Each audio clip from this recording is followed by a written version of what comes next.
Gracia y paz a vosotros, estimados hermanos. Vamos a comenzar a exponer la palabra de Dios y el día de hoy he decidido hacer un alto en las exposiciones a la carta del apóstol Pablo a la iglesia en Roma y vamos a ver una doctrina que se conoce como la doctrina del arrebatamiento. ¿Me permiten esa excepción o no? Básicamente voy a comenzar el estudio del arrebatamiento de la iglesia, parte 1 puede ser, parte 2, la próxima vez cuando se dé, etc. Porque la verdad es que quiero hablar de esta doctrina y abarcar los máximos ángulos posibles al respecto. Y hoy vamos a comenzar esta doctrina, el arrebatamiento, parte 1 puede ser, o introducción, como quiera tomarlo. Y vamos a comenzar con una cita del doctor César Vidal. ¿Alguien conoce al doctor César Vidal? Acá el pastor dice que lo conoce, el hermano Erwin también. El doctor César Vidal es un orador internacional, bien conocido, bien popular, influyente en las redes sociales, para bien o para mal, pero muy popular, muy influyente. Tiene muchas personas que le siguen, algunos le siguen de manera crítica, como yo, otros le siguen de manera ciega, como otros. En mi caso le sigo de manera crítica porque no me trago todo lo que dice, aunque uno puede encontrar buenos aportes. Sin embargo, en esta ocasión él hizo una declaración en las redes sociales de la cual yo no estoy de acuerdo,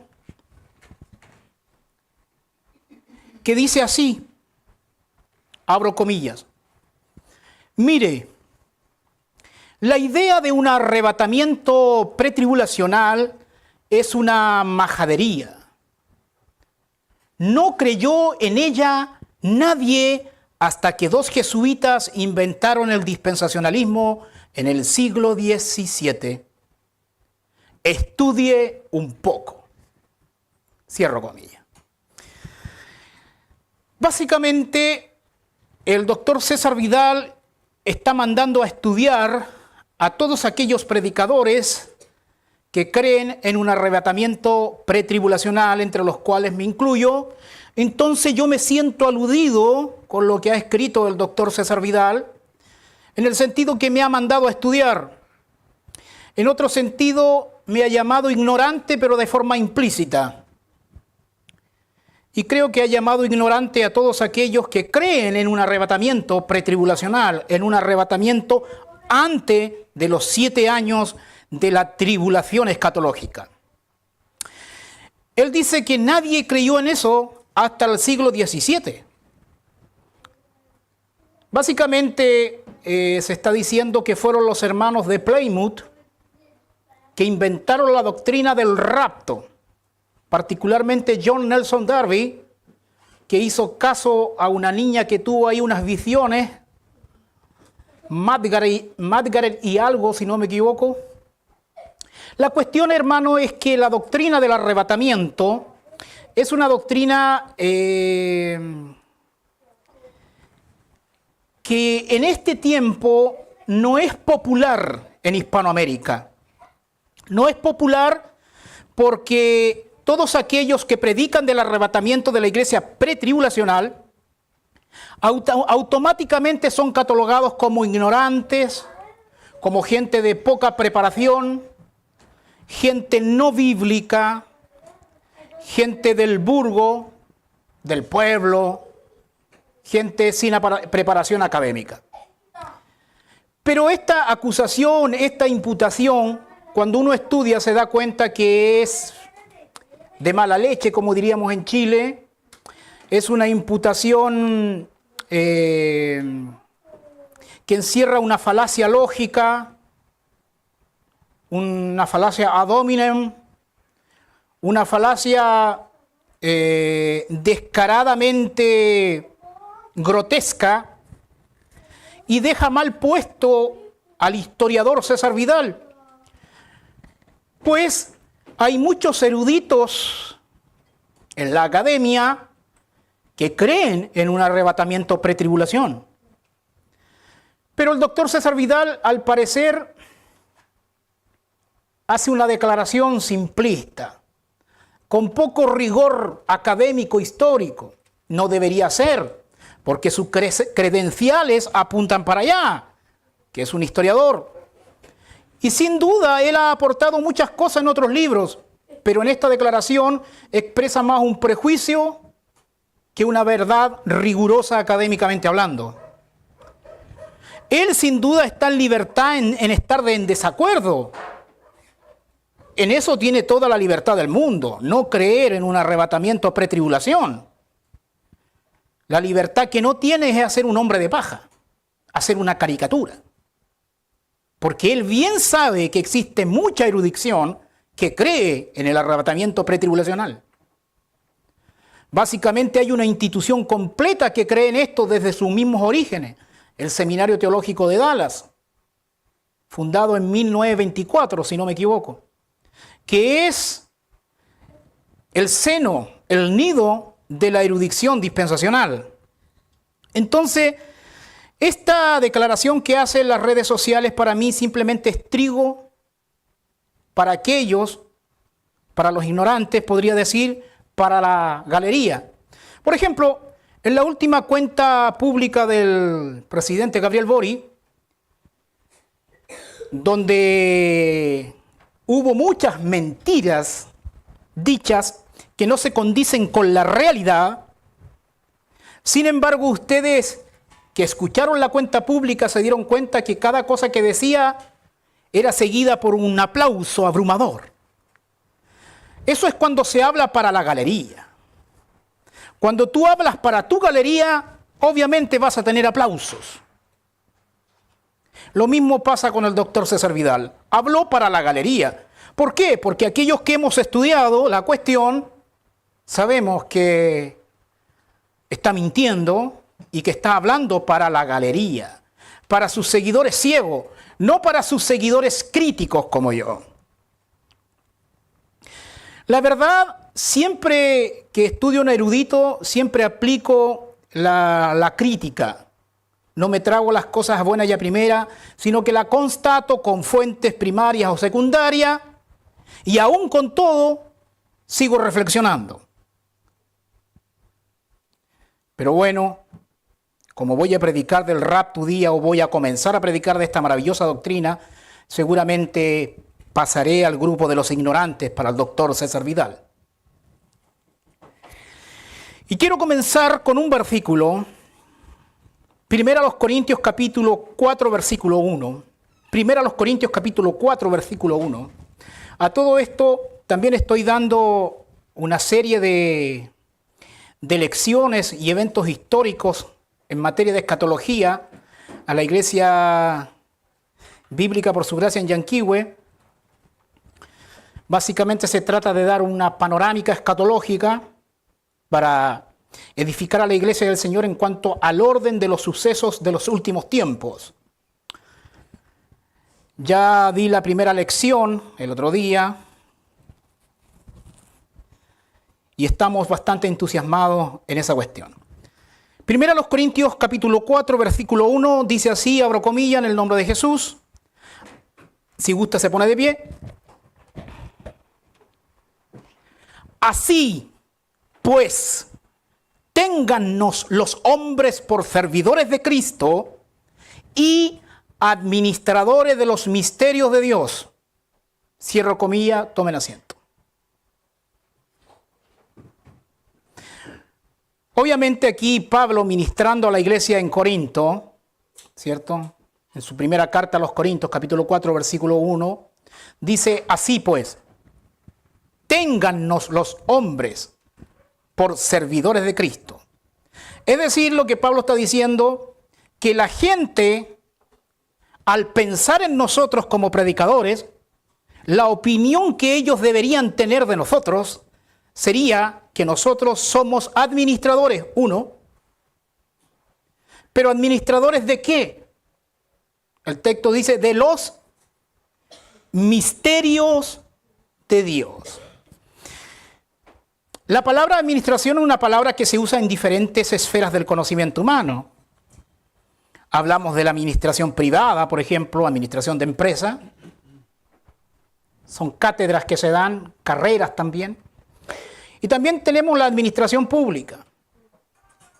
Teóricamente tengo competencia en ambos lados, tanto en la privada como en la pública. Conozco sus diferencias, al menos básicas. La administración, la mayordomía, podría usarse la palabra mayordomía como sinónimo aquí. Los predicadores, los pastores, los evangelistas, los maestros, los apóstoles, en este caso en el contexto de lo que está escribiendo Pablo, los profetas de la Biblia, Nuevo Testamento, son mayordomos de los misterios de Dios.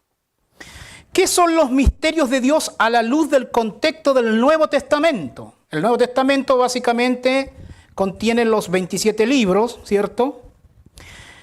Pero ¿por qué se les llama misterios? Misterios en plural, ojo, plural, misterios. Lo primero que hay que decir con respecto a esta cuestión, que los misterios no son misteriosos. Los misterios no son misteriosos. Para desde el principio ya sacar toda mística del escenario. Los principios no son una cuestión misteriosa, en el sentido de cómo usamos la palabra misterioso hoy, contemporáneamente hablando.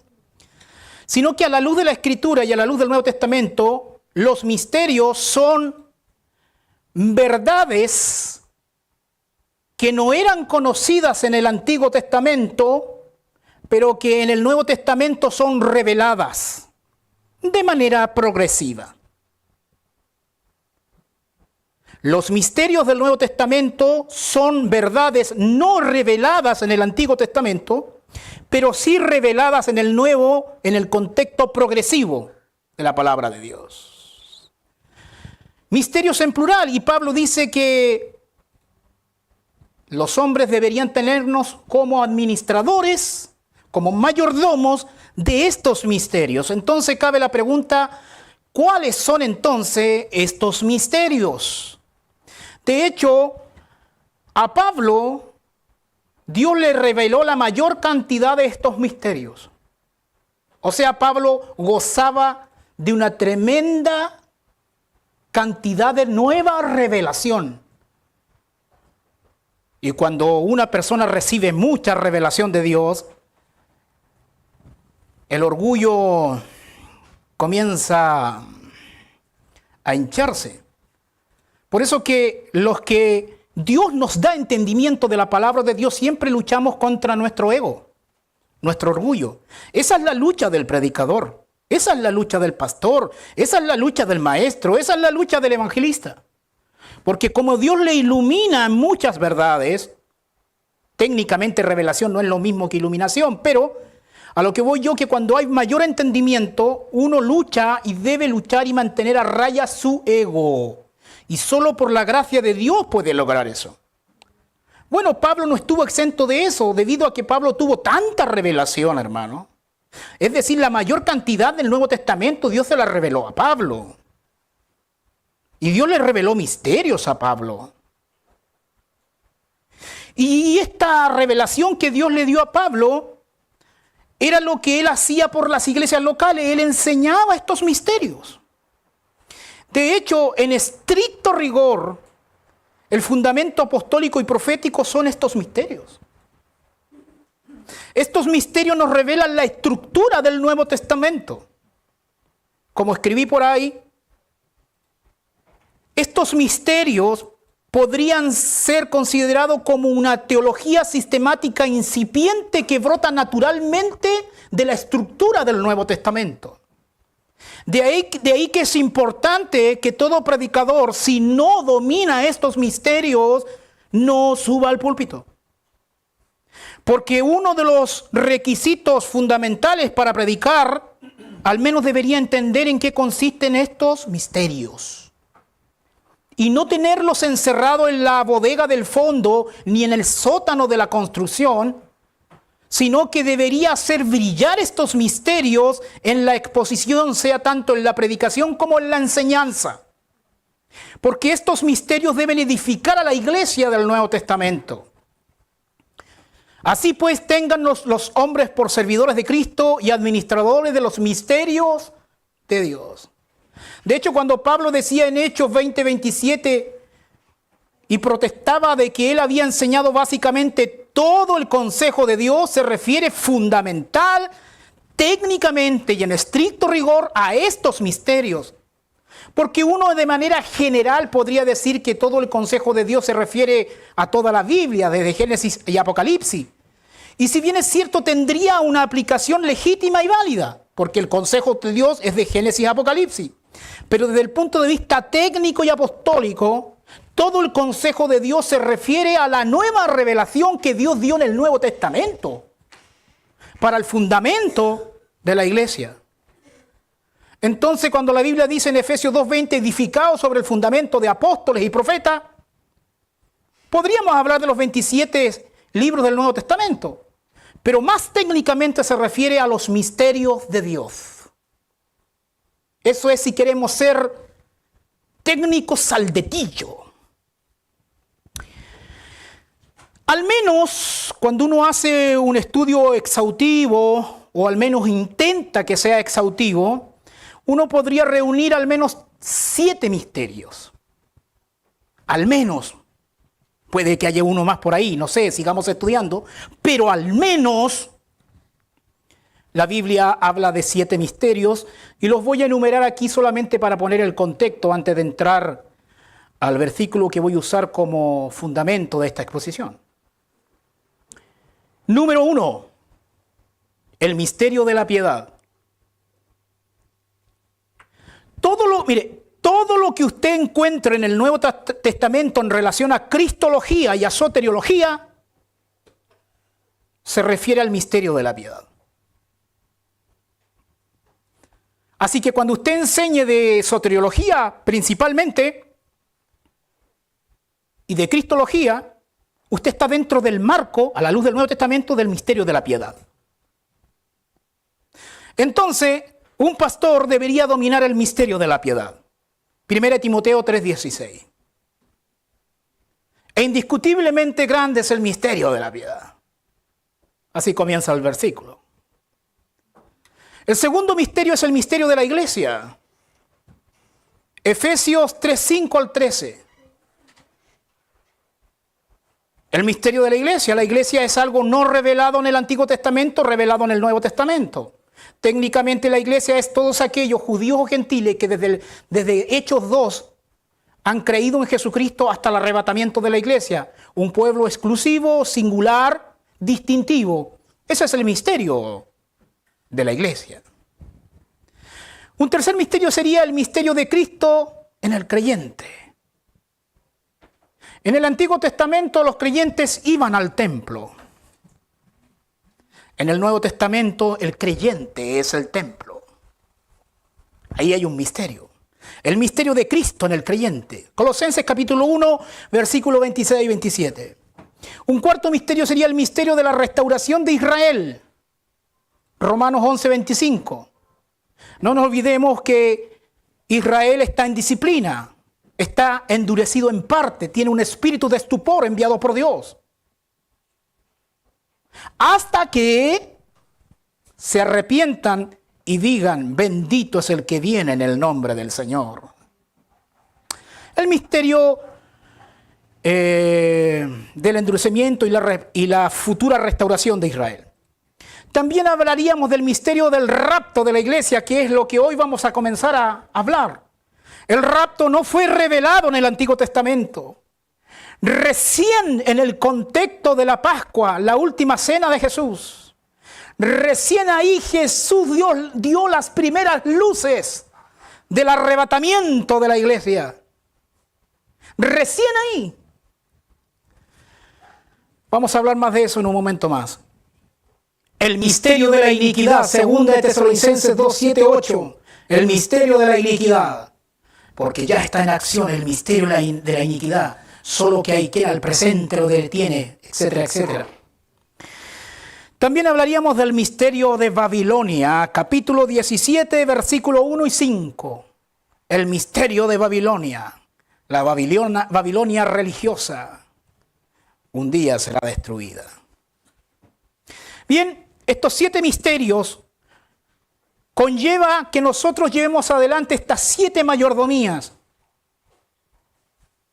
Si bien es cierto, en los programas de predicación expositiva, es un sueño para todo predicador terminar su labor mayordómica habiendo expuesto toda la Biblia desde Génesis a Apocalipsis. Yo creo que ese es el sueño de todo predicador. Pero si no se logra eso, al menos hablemos de los 7 misterios del Nuevo Testamento. Y diga juntamente con Pablo, os protesto el día de hoy, que no he rehuido de anunciaros todo el consejo de Dios. Bien. De hecho, tengo pensado realizar un programa de los misterios de Dios en algún momento. Si es que el pastor acá no me gana antes. Porque por ahí anda. 5 años atrás, dice.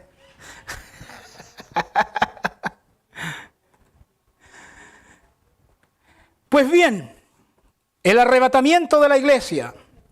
Cuando hablamos del arrebatamiento de la iglesia, uno puede hacer varias preguntas pedagógicas. Primera pregunta podría ser, ¿por qué estudiar el rapto de la iglesia? Esa sería una primera pregunta. ¿Existen razones válidas y legítimas para estudiar el arrebatamiento de la iglesia o es una doctrina que debe seguir estando en el sótano de la iglesia? ¿Es una doctrina periférica de poca importancia? ¿Deberíamos estudiar e invertir nuestro tiempo o perder el tiempo según otras perspectivas en hablar del arrebatamiento de la iglesia? Yo creo que no. Pero es una pregunta buena. La segunda pregunta podría ser, ¿qué es el rapto de la iglesia? ¿Qué es el rapto de la iglesia? ¿Qué es el rapto? ¿Qué significa rapto? Podríamos hablarlo del punto de vista etimológico, del punto de vista teológico, del punto de vista descriptivo, etc. Otra pregunta sería, ¿cómo será el rapto de la iglesia? ¿Cómo se llevará a cabo? Otra pregunta podría ser,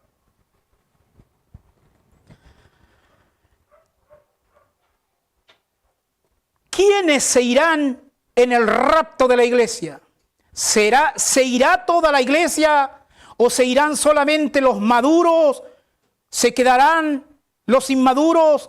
¿Se irán todos solamente los espirituales o también se irán los carnales? Porque Corintios habla de cristianos carnales. Los cristianos carnales se irán en el arrebatamiento de la iglesia porque oran poco, porque son tibios, o Dios los vomitará de su boca, como dicen algunos. ¿Se irán o no se irán? ¿Perderán la salvación o no? ¿Perderán el gran tren del arrebatamiento? Son buenas preguntas. Otra pregunta podría ser, ¿por qué el rapto de la iglesia y la segunda venida son diferentes? ¿O se refiere a lo mismo? ¿Es la doctrina bíblica del arrebatamiento pretribulación una doctrina bíblica? ¿O es simplemente una doctrina inventada por una fiebre que cayó entre los hermanos de Plymouth? Para algunos sería esa la razón. Pues bien, hasta el momento con las preguntas dichas, todos los sectores de la cristiandad evangélica podrían estar de acuerdo. Claro que sí. ¿Sabía usted que sobre el 98% de los evangélicos cree en el arrebatamiento? ¿De la escuela teológica que vengan creen en el arrebatamiento? Claro que sí. Donde difieren es en el cuándo ocurrirá el arrebatamiento. ¿Cuándo ocurrirá el arrebatamiento de la iglesia? Cuando hablamos de cuándo ocurrirá el arrebatamiento de la iglesia, no nos estamos refiriendo a que buscamos el día, la hora o el mes o la semana de la ocurrencia. No, no nos referimos a eso. Cuando queremos contestar la pregunta ¿cuándo acontecerá el arrebatamiento de la iglesia?, lo hacemos en referencia a los 7 años de tribulación escatológica. ¿Será antes de los 7 años? ¿Será después de los 7 años? ¿Será a la mitad de los 7 años, es decir, en los 3 años y medio? ¿O será en lo que se ha venido a llamar rapto preira, cuando hayan pasado 3/4 de tribulación? Hay varias perspectivas y hay varias escuelas al respecto. Déjeme decirle lo siguiente, a pesar de algunos. No existe en la Biblia en general, ni en el Nuevo Testamento en particular, no existe ningún versículo que hable de manera explícita y directa que el arrebatamiento de la iglesia será antes de los 7 años de la tribulación escatológica. Coma César. En este momento los enemigos o los detractores del arrebatamiento pretribulación seguramente están aplaudiendo o aplaudirán cuando vean esta exposición. Pero les tengo una mala noticia. Cuando digo que no hay ningún versículo que hable explícitamente de cuándo ocurrirá el arrebatamiento, esto vale también para las otras posturas. El postribulacionismo no puede encontrar un versículo que hable del postribulacionismo. ¿Intentos hará? Claro que sí. Ni los que creen que el arrebatamiento va a ocurrir a la mitad, tampoco los preira. Ahora, ¿significa eso que no haya evidencia en el Nuevo Testamento que dé o que incline la balanza a una de estas posturas? Ahí debo decir que sí. El pretribulacionismo tiene la evidencia a su favor cuando uno correlaciona versículos con versículos, respetando los diferentes contextos de la Biblia a la luz de la revelación progresiva, y uno hace inferencias sobre base bíblica. El pretribulacionismo sale campeón y la conclusión teológica es que lo más probable es que Cristo venga antes de la tribulación escatológica. Y por esa razón, en lo particular, yo me adhiero a esa postura y por lo que tengo entendido la iglesia en Valdivia también. ¿Qué es una inferencia? Una inferencia es sacar conclusiones a la luz de premisas previas. Es decir, un silogismo es una forma de razonar correctamente. Por ejemplo, uno pone una premisa, segunda premisa, una conclusión. Por ejemplo, el ejemplo clásico. Todos los hombres son mortales. Platón es mortal. Platón va a morir. Un razonamiento lógico. Ahora, aplicando esa deducción racional, una cosa es una inferencia que tenga base bíblica y otra cosa muy distinta es hacer una inferencia sobre otra inferencia. Cuando se hacen inferencias sobre inferencias y se aplica esto a la Biblia, ya la teología deja de ser teología y comienza a tener olor a filosofía, o sea, especulación. Cuando uno hace inferencias sobre la Biblia, sobre una base bíblica, entonces eso es teología. Y desde el punto de vista teológico, la evidencia acumulativa está a favor del pretribulacionismo. Y hay muchos argumentos que podríamos esgrimir. Y lo vamos a ir haciendo de acuerdo vaya exponiendo esta doctrina a lo largo del tiempo. Dicho eso, debo decir que hay 3 versículos o 3 textos, diríamos mejor dicho, que nos hablan del arrebatamiento de la iglesia. Cuando digo 3 textos en la Biblia, no digo que sean los únicos en la Biblia. Me estoy refiriendo a que hay 3 textos en la Biblia que de manera explícita hablan del arrebatamiento de la iglesia. No son los únicos, pero son el triunvirato clásico. Y hoy vamos a ver el primero de esos triunviratos, que es Juan capítulo 14, así que vaya allá. Juan capítulo 14, versículo del 1 al 3, particularmente el 3.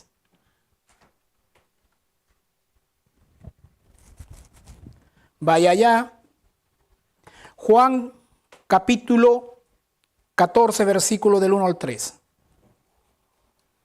Pero vamos a tratar de responder esta primera pregunta que la encuentro bastante buena en el sentido pedagógico, para aclarar algunas cuestiones al respecto. ¿Por qué deberíamos estudiar el arrebatamiento de la iglesia? ¿Existe alguna razón fundamental, sostenible, legítima para estudiar el rapto? Primera Tesalonicenses capítulo 4, versículo 13 dice esto. Tampoco queremos, hermanos, que ignoréis. Que ignoréis. La palabra o la expresión específica es que ignoréis acerca de los que duermen, etcétera, etcétera, etcétera. La primera vez que me di cuenta de esta cuestión no fue por mi estudio personal en el sentido de hacer exégesis, sino en el sentido de estudiar leyendo a otros autores. El doctor Andy Vogt, Dios lo usó para darme luz en este punto. Cuando Pablo escribió esta carta a la iglesia local en Tesalónica, la primera carta, Pablo escribe esto diciendo, tampoco queremos, hermanos, que ignoréis acerca de los que duermen, etc. Se está refiriendo básicamente al arrebatamiento de la iglesia. Pero lo curioso de esto es que esta iglesia en Tesalónica al menos llevaba solamente 6 meses de fundación. Al menos 6 meses de recién haber sido fundada la iglesia local. En Tesalónica, Pablo en su primera carta ya le escribía, tampoco queremos, hermanos, que ignoréis. Hay cierto sector de los académicos que dicen que la doctrina del arrebatamiento es una doctrina que involucra pleito, así que mejor dejémosla de lado, encerrémosla ahí en el sótano, olvidémonos de ella. ¿Para qué pelear? ¿Para qué discutir? Prediquemos lo que nos une mejor. Bueno, Pablo no está de acuerdo con eso. Y no solo Pablo saca esta doctrina de la bodega del fondo, sino que la saca cuando recién la iglesia era nueva. Seguramente los reformados en una situación similar estarían, dele hablar de salvación. Pero Pablo a los 6 meses estaba hablando del rapto de la iglesia. Interesante, ¿no?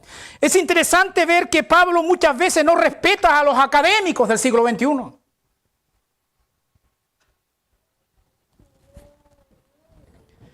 Tampoco queremos, hermanos, que ignoréis acerca de los que duermen. De hecho, el doctor Andy Vogt dice, en primer lugar, el rapto es una doctrina importante. Muchos dan la impresión de que es una doctrina secundaria a la que no se le debe prestar demasiada atención, a menos se nos dice que debemos centrarnos en temas teológicos más importantes, como el nacimiento virginal, la expiación vicaria, la Trinidad, la salvación solo por fe y la deidad de Cristo. Solo después de dominar esta doctrina debemos considerar o contemplar la doctrina del rapto. Algunos dicen así, según el doctor Andy Vogt. Pero ya vemos que Pablo no respeta las agendas académicas vistas en retrospectiva. Sigan ahí en Juan capítulo 14, del 1 al 3. ¿Qué es el rapto de la iglesia? Etimológicamente la palabra rapto es una palabra latina, raptus, raptus. De hecho, cuando yo recién comencé a leer sobre la doctrina del rapto, se presentaba esta objeción. No, que la palabra rapto no aparece en la Biblia, no sé por qué, las traducciones ponen la palabra rapto. Después, cuando estudié un poquitito, llegué a la conclusión que era una objeción totalmente estúpida. Porque ¿qué importa la palabra? Lo importante es que contenga el contenido de la Biblia. Porque si fuera bajo esa lógica, saquemos la palabra Trinidad, tampoco está en la Biblia. Pero la doctrina de la Trinidad está en la Biblia. Y aún con todo, la palabra rapto no es incorrecta. La palabra rapto significa arrebatar, apoderarse, llevar por la fuerza. Y puede ser aplicada a muchas situaciones. Tiene muchas acepciones. De hecho, la palabra arrebatamiento en el texto griego es harpasos. Solamente para que lo tengan ahí como nota a pie de página. Harpasos, o según otro, harpazo. De repente me gusta decir más harpazo, porque es como un palmazo. Harpazo. Esta palabra aparece 14 veces en el Nuevo Testamento, hermana. En diferentes contextos, obviamente. En Mateo, en Juan, en Hechos, en Primera los Corintios, en Segunda los Corintios, Primera Tesalonicenses, Judas y Apocalipsis. En estos libros aparece esa palabra 14 veces. El doctor David Reagan define teológicamente el rapto y dice, definiría al rapto como una bendición inminente que se promete a los creyentes de la era de la iglesia. Es la promesa que en cualquier momento los vivos y los muertos en Cristo serán arrebatados de este mundo y llevados al cielo. Ojo, no todos los creyentes, solo los creyentes muertos o vivos en Cristo, ahí está la palabra clave, y eso en Cristo es el bautismo del Espíritu Santo, desde Hechos capítulo 2 hasta el arrebatamiento, serán arrebatados al cielo, en un abrir y cerrar de ojo, en un átomo. Se creía antiguamente que el átomo era indivisible. Hoy podría yo decir en un neutrón y en un neutrino. Bueno, ¿qué es el rapto desde el punto de vista descriptivo? Es un misterio, ya lo dijimos. Algo no revelado en el Antiguo Testamento, pero revelado en el Nuevo. Es una metamorfosis, habrá una transformación. Eso lo vamos a ver en las otras exposiciones, solamente estoy dando pincelada. También el rapto es un momento. Un momento. También el rapto es un encuentro. Usted se va a encontrar con sus seres queridos que creyeron en Cristo. En el cielo hay una reunión y juntos se reunirán con Cristo. También el rapto es una consolación, porque esta doctrina trae consolación a aquellos que han perdido algunos seres queridos. Los volveréis a ver, en otras palabras. Pero cuando vuelvas a ver a tus seres queridos muertos, ya no va a ser tan importante porque va a aparecer Él. Y solo lo miraré a Él. Junto con los otros, por supuesto. Todos en comunión. ¿Cómo será el rapto? Todo esto lo vamos a ver en las exposiciones más adelante. Hoy solamente voy a exponer Juan capítulo 14 del 1 al 3. Solamente estoy dando degustaciones, como moneando la doctrina. Creando expectativa, creando hambre. En otras palabras, resucitando la doctrina del rapto de la iglesia que ha estado escondida por años. Porque han habido conspiradores contra la doctrina del rapto que han tratado de ocultarla. Escuela Reformada y compañía. Escatología Reformada ha conspirado contra la doctrina del rapto. ¿Cómo será el rapto? El doctor Arnold Fruchtenbaum nos dice que el rapto será una secuencia cronológica de 7 etapas. Yo le añadí otra. Espero que no haya sido añadido a la Biblia, sino añadido a lo que dice el doctor Arnold Fruchtenbaum. Él dice que el arrebatamiento será en una secuencia cronológica como esta. Número 1, porque el Señor mismo.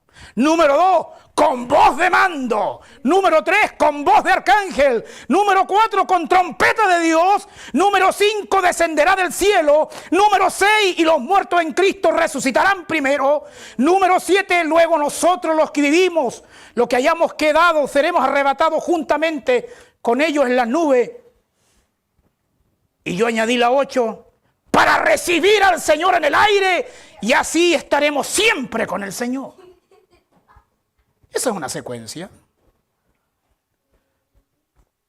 Lo que será en un abrir y cerrar de ojos será solo una etapa de esa secuencia. ¿Será secreto? Muchos hacen burla del arrebatamiento de la iglesia diciendo que será secreto. Algunos de hecho hacen tanta burla que dicen: el rapto de los pretribulacionistas es tan secreto que ni siquiera está en la Biblia, y se rinde nosotros. Y yo le digo, si es secreto, porque fue secreto en el Antiguo Testamento. ¿Y cuál es el problema? Pero ahora es un misterio revelado.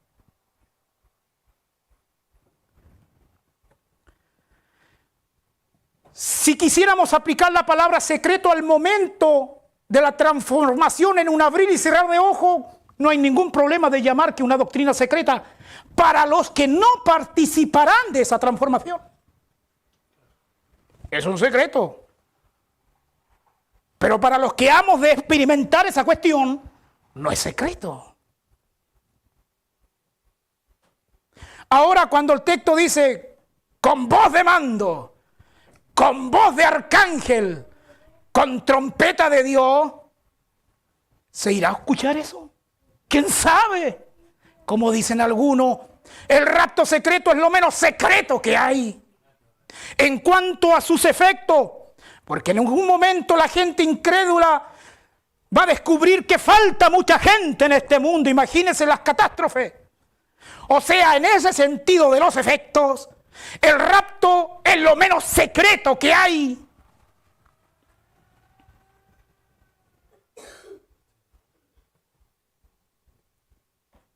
Ahora, ¿es lo mismo que la segunda venida?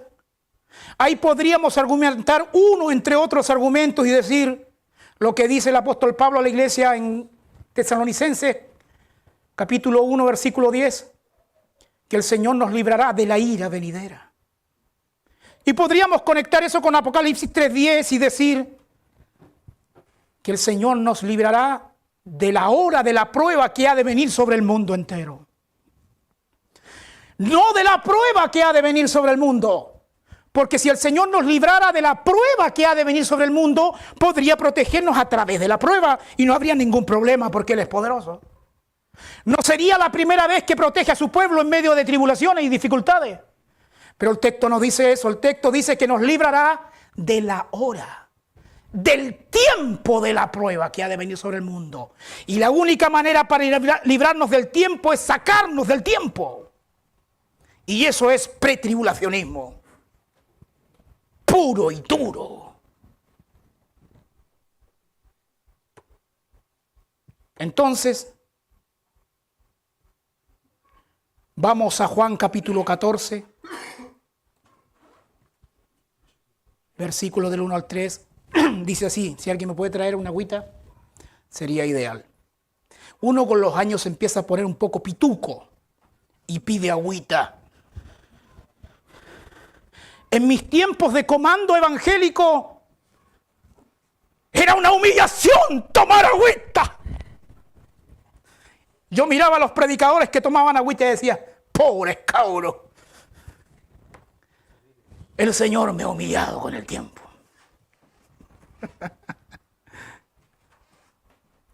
Gracias, hermana.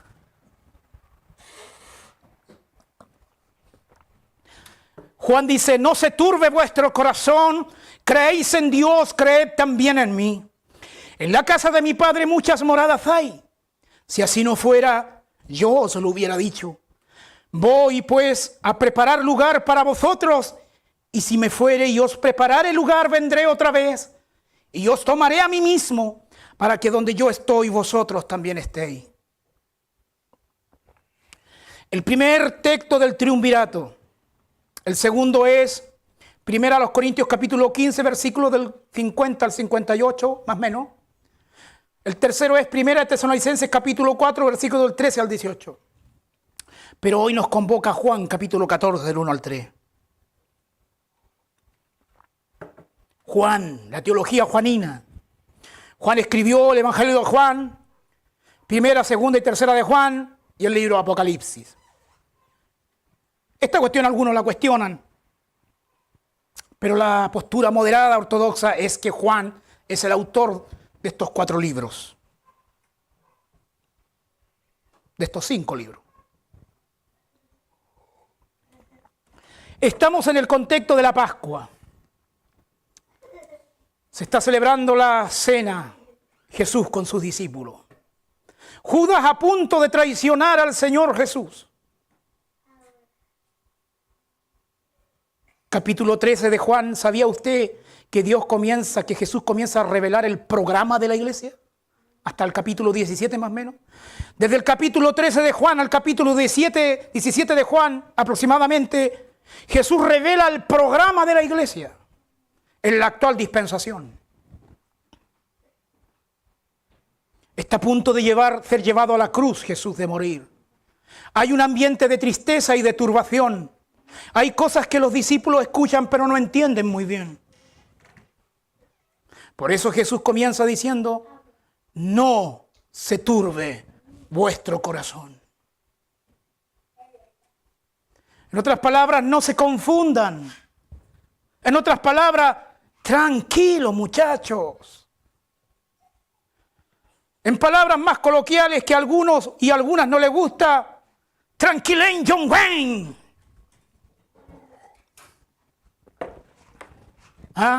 No se turbe vuestro corazón. Mire, aquí Jesús revela su divinidad. ¿Creéis en Dios?, dice Jesús. Porque los discípulos creían en Dios, el Dios del Antiguo Testamento. Jesús le dice: ¿creéis en Dios? La respuesta implícita es: claro, amén, Señor, si creemos en Dios. Creemos en la Torá, creemos en Dios. Creemos en Jehová, creemos en Yahvé, o como quiera que se haya pronunciado. Creemos en Adonai. No se turbe vuestro corazón. ¿Creéis en Dios? El Señor viene diciendo hace rato que va a ir a la cruz y va a morir. Y lo más lógico es pensar que había una turbación en la mente de los discípulos. Pero ¿cómo esta cuestión? ¿Cómo si Dios no muere? Jesús les queda mirando y le dice: ¿creéis en Dios? ¿Creéis también en mí? ¡Wow! Esto rompe la psicología judaizante de cualquiera. Eso, creed también en mí, revela una tremenda cristología. Porque se pone al nivel de Dios, porque es Dios. ¿Creéis en Dios? Creed también en mí. Ahí revela su divinidad.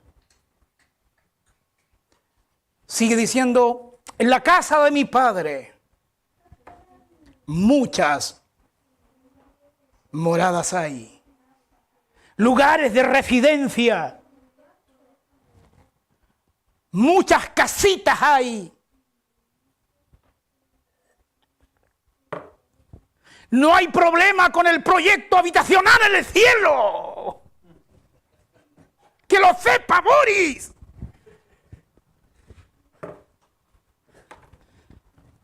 En la casa de mi Padre muchas moradas hay. Y si así no fuera, yo os lo hubiera dicho. Voy pues, o en consecuencia de, voy pues a preparar lugar para vosotros. Un tremendo proyecto habitacional, hermano. ¡Wow! A preparar para vosotros, con la diferencia de que Él no pide impuestos. Él se pone con las habitaciones. Voy pues a preparar lugar para vosotros. Y aquí comienza el 3 y el Señor, hermano, aquí la doctrina del arrebatamiento está de manera incipiente. Aquí comienzan las primeras luces. Aquí brilla una pequeña luz en el horizonte de la revelación. Y si me fuere, dice Jesús, y os prepararé lugar. O sea, dos cosas. Si me voy y os prepararé lugar, vendré otra vez. Hasta el momento eso, vendré otra vez, claro, Él viene. Segunda venida. Vendré otra vez y os tomaré a mí mismo. Ahí cuando comience y os tomaré a mí mismo, comienza la cuestión nueva. Lo no revelado, ahí comienza el misterio. Ahí comienza el misterio que no es misterio. Un misterio no misterioso. Vendré otra vez y os tomaré a mí mismo. Para que donde yo estoy, vosotros también estéis. ¡Wow! ¿Cómo habrá empezado a reflexionar en la mente apostólica en ese tiempo? Vendrá otra vez y os tomará a mí mismo y nos llevará donde Él está. Empieza y comienza a haber un mastique teológico, reflexivo. ¿Cómo es eso que vendrá otra vez? Me tomará a mí mismo y me llevará. De repente ahí comienza a brotar la lógica reformada, escatológica. No puede ser. Segunda venida, segunda venida. Segunda venida, segunda venida. No están entendiendo que Dios está revelando un misterio. Y aquí me pongo medio místico, pero del punto de vista pedagógico, y le digo a los escatólogos reformados: tenés que entenderlo, muchacho.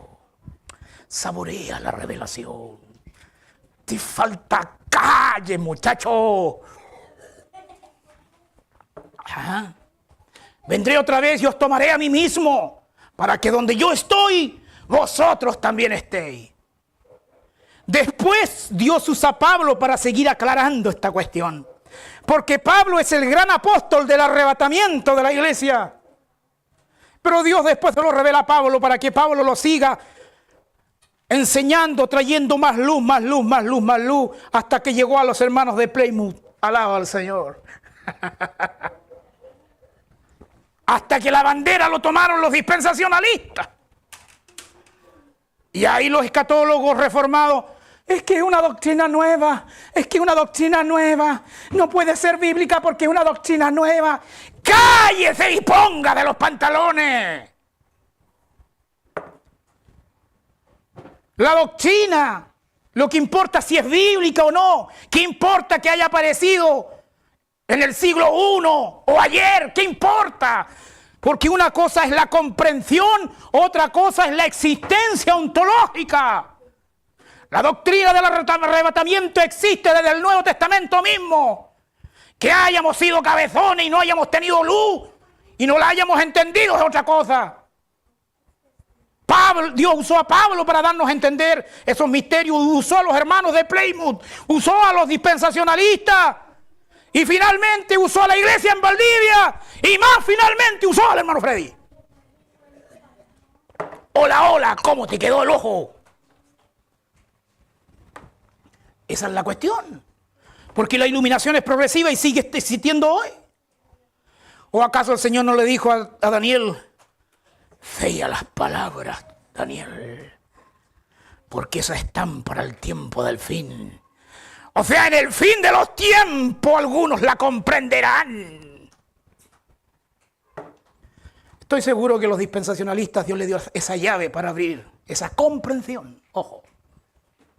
No la creación de la doctrina, la comprensión más avanzada.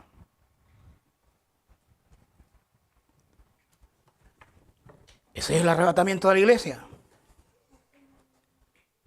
Podríamos decir que esta doctrina enciende el espíritu de la iglesia. Crea expectativa en la iglesia. De no solo venir domingo a domingo a la iglesia a congregarse, sino que crea sabia expectativa para vivir de lunes a domingo pensando y sabiendo que en cualquier momento la trompeta suena, que en cualquier momento volamos, que en cualquier momento la iglesia desaparece, que en cualquier momento, tan rápido como un átomo o un abrir y cerrar de ojos, nos vamos de esta tierra. Algunos dirán, eso es una teología escapista, irresponsable, que no hace caso o responsable de otras cosas cotidianas de la vida. ¿Tienen su punto? No porque sea una teología escapista, sino porque algunos la han tomado de mala manera y se olvidan de sus responsabilidades pensando que Cristo viene. Incluso en su momento hasta abandonaban los trabajos porque Cristo venía. Quemaban la tele porque Cristo venía. La tele, cajón del diablo. Y yo miro Sin Filtro todas las tardes. Yo miro novelas también. Yo miro películas también.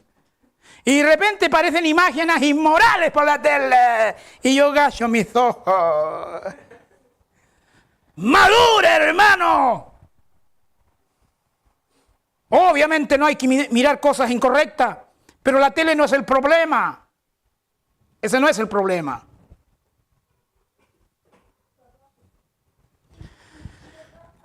Desde el punto de vista sociológico, antes de Internet en Hispanoamérica, esta doctrina la hizo famosa Gigi Ávila, predicador puertorriqueño. Fue el mismo que prohibió la tele, pero hizo algo bueno también, hizo popular el rapto. Jimmy Swaggart también era otro que hablaba del arrebatamiento de la iglesia. Estoy hablando de referentes populares de la cultura folclórica cristiana. Si bien es cierto, no enseñaron la doctrina de un punto de vista más académico, pero sí la hicieron popular. Y Hispanoamérica se impregnó de la doctrina del rapto. Se impregnó. Y eso es glorioso porque la providencia es tan providencia que incluso usa Gigi Ávila. Sin embargo, de que llegó Internet a Hispanoamérica, llegaron las llamadas doctrinas de la gracia, cuya cosa alabamos a Dios por ello. Llegaron de manera masiva, no es que hayan llegado por primera vez, ya habían llegado. Sin embargo, venía una trampa del diablo, la escatología milenialista y la escatología posmilenial, que niegan el rapto pretribulación, escatologías de alcantarillas satánicas venidas del infierno mismo.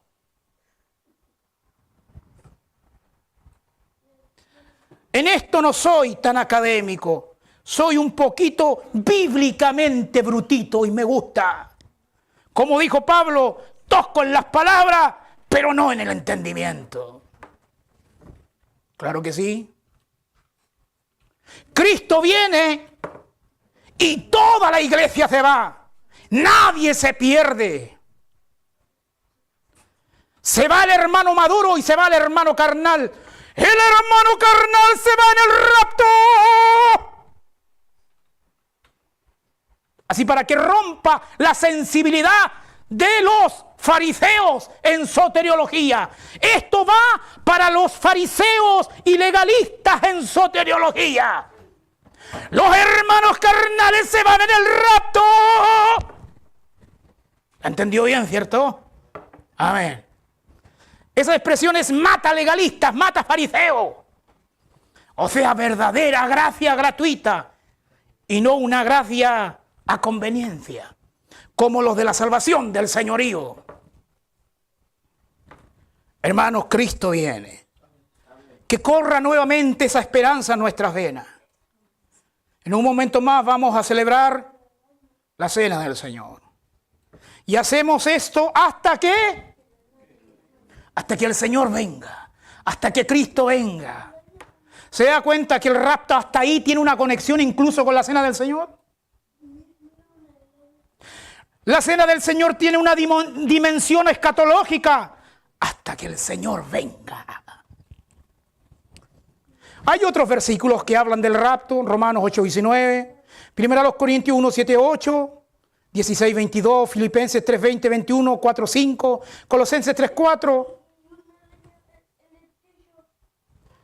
Primera Tesalonicenses 1, 10, 2, 19, 5, 9, 23, Segunda Tesalonicenses 2, 1, 3, Primera Timoteo 6, 14, etcétera, etcétera. Hay muchos versículos. Termino diciendo,